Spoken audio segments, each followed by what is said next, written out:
Welcome back to another technical deep dive here in the Debug Zone. Today we're tackling a big question and breaking it down with insights from other users. Hopefully this clears up some misconceptions and helps you get the answer you need. So buckle up, stay a little curious, and let's jump right in.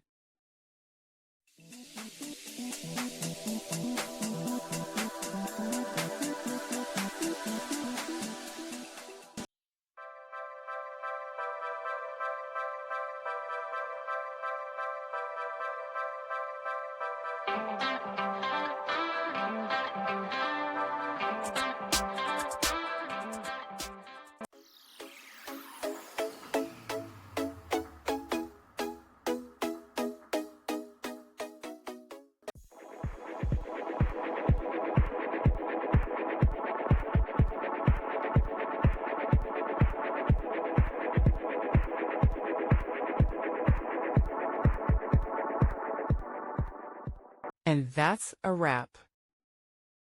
I hope you found the answer you were looking for. If you did, take a second to hit that subscribe button. It really helps out.